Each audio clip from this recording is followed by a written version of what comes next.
Hello and hello everyone. Welcome to class 12 biology. In this video, we will be discussing about immunity. In our previous video, we have discussed about diseases and the pathogens which are responsible for causing diseases. In this one, we will talk about the potential which makes a host resistant to certain diseases or to certain pathogens. And that particular potential is called as immunity. And then we will be talking about types of immunity. Okay, so what is immunity? What is the definition of immunity? The overall ability of the host to fight the disease-causing organisms conferred by the host's immune system is called as immunity. We will be discussing more about immune system later on. Okay, so this is the definition of immunity. So we are surrounded by lots and lots of pathogens, but we do not suffer constantly from diseases, right? We have the potential, or we have the ability to protect ourselves from those disease-causing organisms. And that particular potential or that particular ability is called as immunity. And this particular potential or ability is conferred to us by our immune system. We have within our body something called immune system, which gives us the ability to fight off the disease-causing organisms which surrounds us. Okay, so that is the definition of immunity. Immunity is of two types, right? Innate immunity and acquired immunity. You have to remember this. Immunity is of two types: innate immunity and acquired immunity. So we will try to see what is innate immunity and what is acquired immunity. So the first type of immunity is innate immunity. By word innate, we mean something which we are born with, something which is inbuilt. Okay, so innate immunity is something which is present at the time of birth itself. And this type of immunity is non-specific type of defense. So what does the word non-specific mean? Right. So this particular immunity, the innate immunity, it cannot differentiate between specific pathogens. Right. They cannot differentiate this particular pathogen is virus, this particular pathogen is bacteria, this particular pathogen is helminth. The innate immunity cannot differentiate that, and it cannot launch a specific reaction against specific pathogens. Right. It cannot respond specifically to a specific pathogen. Their immune response is general. As long as that particular object is a foreign object, that particular agent is a foreign agent which is trying to enter into our body to cause harm, our innate immunity will launch a general response. The response is not specific towards specific pathogen. So therefore it is said to be non-specific type of defense. Right? So you can simply say innate immunity is something which is present at the time of birth itself, and it is a non-specific type of defense. So what innate immunity does is it provides barriers to the entry of foreign agents. Right? It does not allow the foreign agents to enter into our body. So that's the responsibility of innate immunity. So there are four types of barriers. They are physical barriers, physiological barriers, cellular barriers, and cytokine barriers. So all these four types of barriers, they will try to prevent foreign agents from entering into our body. So they are just like the first line of defense. Our body's first line of defense is our innate immunity. So we will try to see what these four barriers are in a little bit more detail. So the first one is physical barriers. In physical barriers, we have skin and the inner linings of our respiratory tract, gastrointestinal tract, and urogenital tracts. So our skin is the first and the main physical barrier. It is the body's first line of defense. We are surrounded by lots and lots of microorganisms, but those microorganisms cannot enter our body because we have a skin which won't allow those microorganisms to enter into our body environment. So skin is a layer which keeps the external environment separate from our internal environment, right? So skin is the main first line of defense, and then we have the inner linings of our respiratory, gastrointestinal, and urogenital tract. Now let's see if the microorganism enters through the air that we breathe or with the food that we eat. So what happens? The inner linings of our respiratory, gastrointestinal, and urogenital tracts, they have special cells, the epithelial cells, which they have the ability to secrete mucus. Mucus, they can trap the microbes, and the microbes will be made immobile, and thereby makes it easier to be either removed or killed, okay, by other cells. And they also have those ciliated epithelium. Those ciliated epithelium, by rhythmic beating, what it does is it can remove those microorganisms outside. Right? So these two, the body skin and the inner linings of these tracts, are the physical barriers. Then we have physiological barriers, which include stomach acid, saliva, and tears. Right? These are physiological barriers. You can see over here the acidic environment in the stomach can take care of many microorganisms. They can kill many of the microorganisms which are not resistant to acid. And saliva and tear contain a special type of enzyme known as lysozymes, which can kill microorganisms. Different types of microorganisms can be killed by lysozymes present in saliva and tears. So these three, they are examples of physiological barriers. And then we have cellular barriers. In cellular barriers, we have examples of macrophages, monocytes, natural killer cells, polymorphonuclear leukocytes like neutrophils, which can phagocytose the microbes. Right? All these cells, they can phagocytose the microbes. What do I mean by phagocytose? You must have studied about how amoeba eats, right? By extending its pseudopodia, it engulfs the food and then it takes it into the food vesicle and digests it. Just like that, these cells, they can go and attack a microorganism which might have entered into our body through a wound, right? And they can go there and eat that microorganism, digest it, and then destroy it. In fact, at the wound, you must have observed the formation of pus, right? The formation of pus is due to the phagocytic action of polymorphonuclear leukocyte like neutrophils, which goes there and phagocytoses the microorganism, and thereafter it also dies it in the process. And the dead bodies of the microorganisms as well as the neutrophil itself forms the pus, right? So that is the formation of pus, and they are responsible for cellular barrier. In this diagram, you can see some more examples of cells which are involved in cellular barriers, right? Like mast cells, eosinophils, basophils, dendritic cells, natural killer cells, endothelial cells, macrophages. All these cells, they are involved in cellular barrier, and it is involved in cellular innate immunity. Okay, so that is about the cellular barriers. And finally, we have cytokine barriers. Cytokine you can think of as a biomolecule, as a group of biomolecule which can act as a chemical messenger between two cells, intercellular chemical messenger. Just like hormones, right? Cytokines, they are also a group of chemicals which can act as intercellular messengers. And in this one, in cytokine barriers, we can take the example of interferons. This particular word is really important. You have to remember. Interferons are proteins which are secreted by cells which are infected by virus. When a cell gets infected by a virus, it secretes a protein called interferons. So interferons, they are released and it goes to the neighboring cells and binds with the receptors over there and protects the neighboring cell from getting infected by the virus.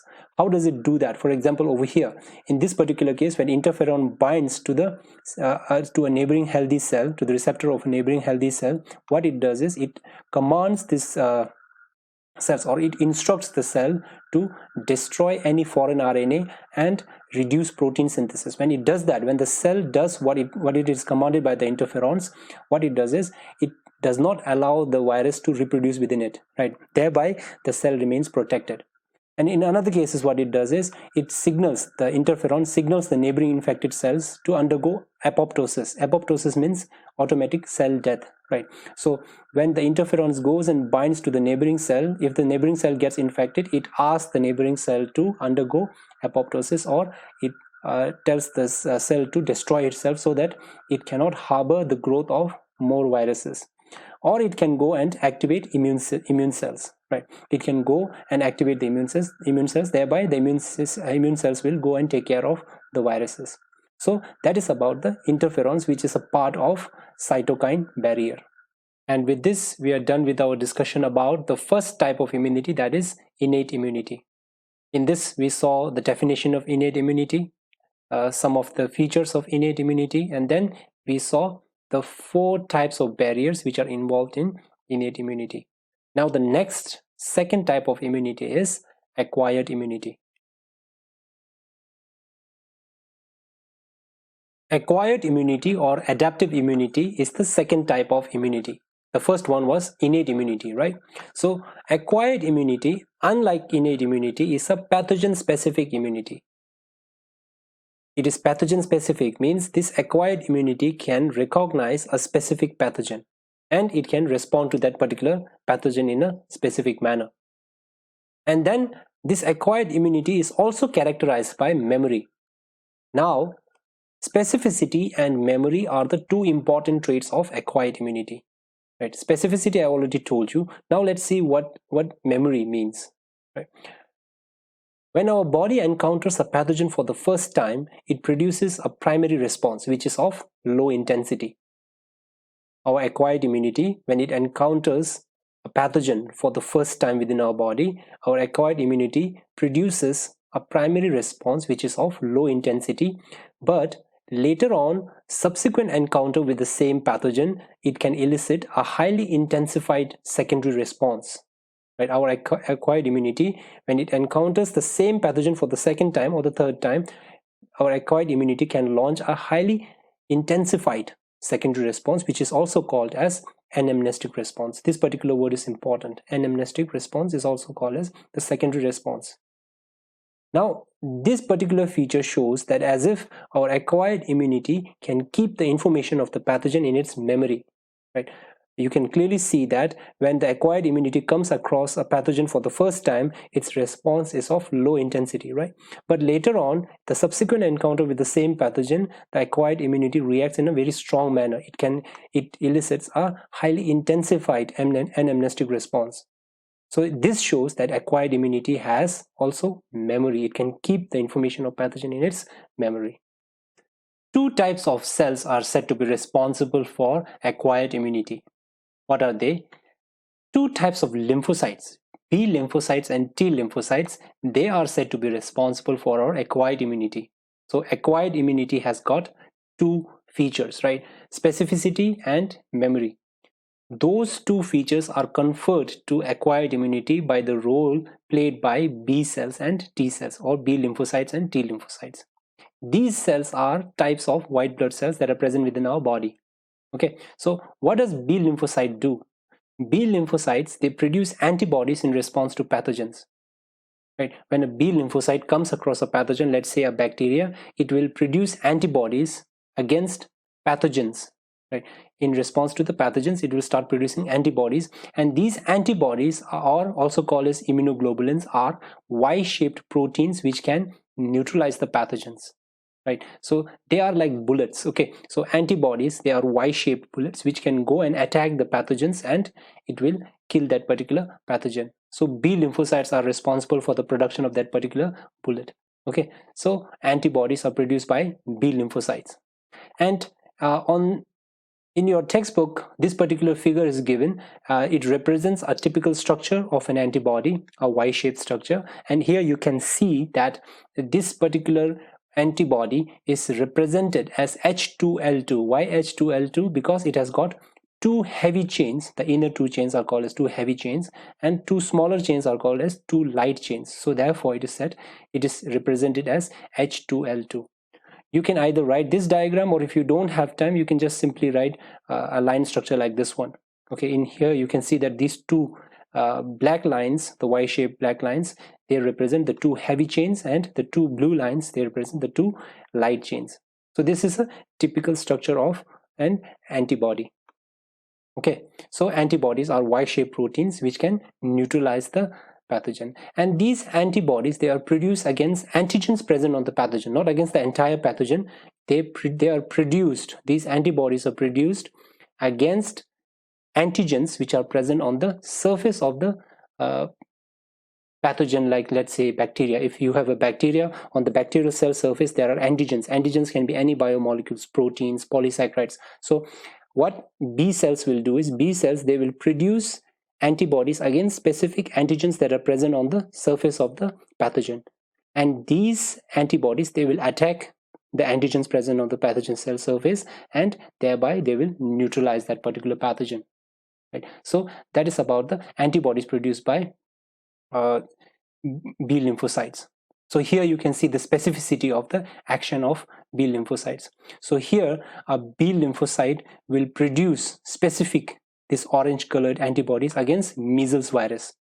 And this B lymphocytes will produce specific blue colored, these are just colored representations, blue colored antibodies against mumps virus. And the ones which are produced against mumps virus, the antibodies which are produced against mumps virus will not act upon measles virus, and the antibodies which are produced against measles virus, they will not act against the mumps virus. So that is about the specificity. It seems as if the antibodies produced by the B cells or the B lymphocytes, they can recognize their specific target, right? Like missiles. Okay, so that is about the specificity. And here you can see how the antibodies react with the pathogens. So let's say this is a pathogen, it has got lots of antigens present on it, and B lymphocyte produces antibodies, and antibodies will go and bind to the specific antigens over there, right, and at their antigen binding site, and it will either immobilize the pathogen, or it can call the other white blood cells or other macrophages to come and destroy this particular pathogen. So this particular antibody, it can also act as a beacon, right? It will call other white blood cells or defense cells like macrophages to come and destroy the pathogen. So this is the mechanism of action of antibodies. So this type of immune response, where there is involvement of antibodies in neutralizing a pathogen, is also called as humoral immune response. Why is it called humoral immune response? Is because these antibodies which are produced by the B lymphocytes, they are found within the blood. The antibodies, they are found within the blood, and therefore the response is called as humoral immune response. By word humoral, we mean something which has got to do with blood. Okay, and now if you have understood the concept of humoral immune response, you will understand the logic behind plasma therapy, right? You must have heard about plasma therapy being used for the treatment of COVID-19 patients. In that particular approach, what doctors are hoping for is that the antibodies present within the donor's blood, they are hoping that they will be effective in neutralizing the coronavirus, right? So that is the logic behind plasma therapy. Let us now try to understand the role of T lymphocytes in acquired immunity. T lymphocytes, unlike B lymphocytes, they themselves cannot produce antibodies. But what T lymphocytes can do is they can help the B lymphocytes to produce antibodies, right? So T lymphocytes, they have got special receptors on their cell surface which can recognize foreign antigens, different types of foreign antigens. Whenever they recognize a foreign antigen or a foreign invasion, they will go to a B cell and induce that B cells to produce specific antibodies against that particular antigen. Right, so B lymphocytes or T lymphocytes, they themselves do not produce antibodies, but they can help B cells to produce antibodies. That is one role of T lymphocyte. The T lymphocyte, in another role, it can mediate cell-mediated immune response. So cell-mediated immune response is a second type of acquired immune response. The first type was humoral immune response, in which the B cells were involved. In cell-mediated immune response, what T cells can do is there are different types of T cells, such as helper T cells and cytotoxic T cells, natural killer T cells. So in one of the mechanism, the helper T cells, they will go and present the antigen to a phagocytic cell. The phagocytic cell will get activated, and phagocytic cell will actively seek and destroy the pathogens like virus, right? So that is called as activation mechanism.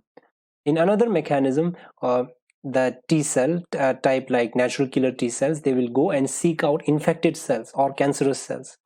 They will recognize those infected cells, and they will induce apoptosis by injecting cytokines or different types of enzymes which can cause lysis of that particular infected cell.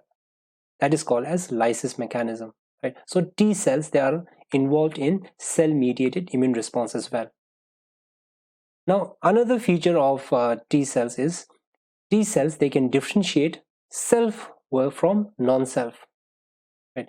T cells, they can tell whether this cell belongs to the body or not, right? If a foreign cell comes into a body, the T cells can recognize that and starts attacking it. Therefore, the cell-mediated immune response is also responsible for graft rejection. By graft rejection, we mean when an individual undergoes organ transplant, that organ does not belong to that particular individual, so the immune system of that particular individual will reject that particular tissue or that particular organ, and they will start attacking it. That is called as graft rejection, and it's a quite serious issue, right? So in order to prevent that, the individual has to remain under immunosuppressant throughout his or her life in order to prevent graft rejection, in order to prevent his or her immune system from attacking that particular organ which he or she has received from donor, right? That is the role of T lymphocytes. Now these are all about the specificity role of the B lymphocytes and T lymphocytes. Now what about the memory aspect of the acquired immunity? Some of the B cells and some of the T cells, they will convert or they will turn into memory B cells and memory T cells, right? These memory B cells and memory T cells, what they do is they help the immune system to recognize previously encountered antigens and respond to them more quickly and for a longer period of time, right? Whenever a B cell and T cell comes across a particular pathogen, some of the B cells and T cells, they will change themselves into memory B cells and memory T cells, so that they can remain within the system, and later on it can help the immune system to recognize that particular pathogen and respond to towards that particular pathogen in a quick and a more intense manner, right? That is about the memory part. And sometimes these memory B cells and T cells, they may provide lifetime protection against a specific antigen. In some cases you can find out about certain diseases which when you suffer once, you won't suffer again because you become immune, right? You become immune because your body now contains memory B cells and memory T cells within you, so they will respond in a more strong manner. You remember that particular word, anamnestic response. Okay, so that is the memory aspect of the acquired immunity. Like I said before, acquired immunity is of two types: humoral immune response and cell-mediated immune response. In humoral immune response, we have B lymphocytes. They produce antibodies against particular pathogens, and these antibodies, they will neutralize those pathogens. That kind of response is called as humoral immune response. In cell-mediated immune response, we have T lymphocytes. T lymphocytes, they have got special receptors on their cell surface. These receptors, they can recognize various antigens, foreign antigens, and whenever it comes across a foreign antigen, it will launch various kinds of responses, and those responses are called as cell-mediated immune response. So these are the two different types of acquired immunity, acquired immune response. Now we have active and passive immunity. So based upon whether the host produces its own antibodies or gets a ready-made antibodies from the outside, we classify the immunity into two types: active immunity and passive immunity. So active immunity is when host produces its own antibodies. So when the host produces its own antibodies upon exposure to pathogens or antigens, that is called as active immunity. So this type of immunity is slow and it takes time to show effective response, right? And it also forms the basis of active immunization. We will discuss about this one later on, in which there is deliberate injection of inactivated pathogens. Whenever we try to immunize ourselves against particular pathogen, what we do is we inject an inactivated form of that particular pathogen within our body. Thereby our immune system starts to produce antibodies against it, and we become immune to that particular pathogen later on. Okay, that is about the active immunity. Now the passive immunity is the one in which the immunity conferred to a host by giving ready-made antibodies. When the ready-made antibodies are given to a host, that particular type of immunity is called as passive immunity. You can give the example of children or infants receiving IgA or immunoglobulin A antibodies from their mother through colostrum. So colostrum is a form of milk, right? Yellowish milk, right? And that milk contains IgA or immunoglobulin A, and that IgA or immunoglobulin A antibodies is really important for the well-being of or the health of infants, right? So infants, they are getting passively immunized, right? They are getting ready-made antibodies from the mother. Okay, so if this is the diagrammatic representation of the active versus passive immunity. In active immunity, there are two types: natural and through vaccination, artificial. In which natural conditions, when a host is naturally exposed to a pathogen, his immune system will start producing antibodies against it, and he will become actively immunized, or he will become this particular immunity is called as active immunity, right? In vaccination, what they do is they take proteins, or they take inactivated pathogen and inject it into the host, and thereby the host will become immune, right? So that kind of immunity is called as active immunity. In passive immunity, the host, they get ready-made antibodies, right? So infant getting antibodies from its mother through milk is a form of maternal passive immunity, or artificial immunity, in which a host gets ready-made antibodies from some other organism or some other individual, like I told you about that plasma therapy, okay, in which the host gets a ready-made antibody from the another donor and thereby becomes immune. Such type of immunity is called as passive immunity. These are the two types of immunity. Okay, so in our next video, in order to avoid making this video quite lengthy, we will discuss the remaining portion of immunology in the next video. We have vaccination and immunization. We will discuss about allergies, we will discuss about autoimmunity, and then finally we will talk about immune system in the body. Okay, so please read about this one, and then you can watch the next video. Thank you.